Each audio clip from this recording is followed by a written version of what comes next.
don't let your goal race put you in hospital. Now that might seem a little bit extreme, but that is what happened to me 3 weeks ago. I was running my goal race, which was the South Downs Way 100. I was actually running it with a virus,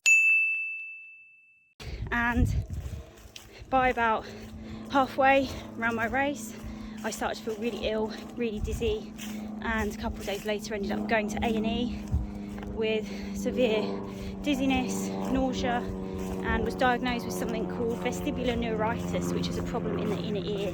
What this really reminded me is that, you know, of course we should listen to our own bodies, and it's something that I tell the people that I coach all the time, and whether they're running 5k or 50k, if they are ill and unwell, then they have to listen to their body and take some time off and rest and recover from that before they carry on.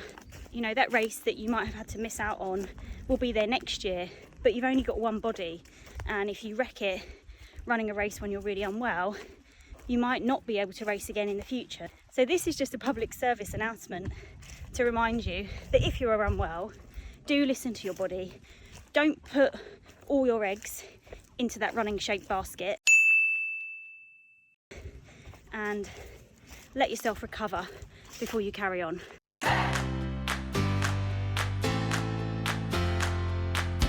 Today I'm on one of my long runs before the Leighton 50. Doctors prescribed me some medication to help with the dizziness and the nausea, and it has really helped actually. I've been feeling a lot better, so I've been able to get out for a few hill runs and this long run just ahead of the Leighton 50, which is in about a month's time.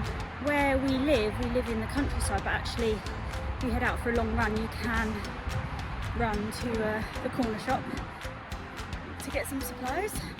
I am just about to come up to the most boring section of the North Downs Way. It's so un-North Downs Way like. I'll show you. I don't know if you can hear me, but that is the motorway. I don't know about anyone else, but whenever I'm running across this bridge, I always have these horrible thoughts or like visions of a car or a lorry veering off the road. I think it's probably watching too much of that program 999 when I was little.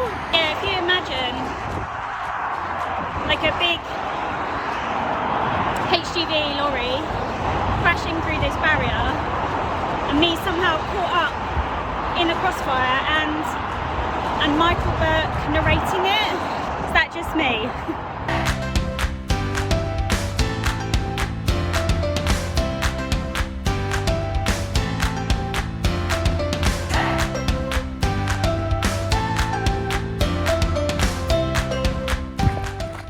Taking a little walk break. I mean, I've been walking quite a lot today. It's really hot and I haven't done anything over 5 or 6 miles since the South Downs Way 100. So I'm just taking my time, and obviously I'm only just kind of getting over this dizziness that I've been having. It's nice to get out, but equally I'm not going to do too much today.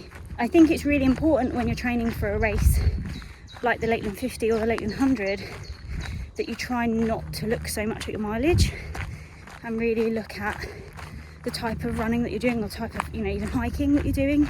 Yeah, today there's been a lot of hiking. This whole area, oh my god, look at that dragonfly, can you see that? This whole area is ancient woodland, and you can see there's like some massive old trees, but as you can see, obviously this time of year it gets completely overtaken with fern. And although fern is obviously not exclusive to the Lake District, it does remind me of the Lake District so much. If you've ever done the Leighton 100 or Leighton 50, or are doing them next month, you will for certain be brushing alongside a load of fern, and the smell of it just reminds me, it actually reminds me of a very specific point. You come out of Buttermere, and by this point it's like 1 a.m, 2 a.m, and you brush through some very dense fern, which is normally wet by that point, and the smell of it is just like something you can't describe. Anyway, am I a proper plant nerd or what? I feel like these videos that I've started doing are just gonna be me talking about how much I love the Lake District. I suppose where we live in Kent. Look at that fuck off tree, look at it, it's huge. Look at how massive that is. Yeah, I think these videos are purely going to showcase how much of a hyper-focus I have on the Lake District and the races that I've run up there. I mean, let's face it, one race that I've run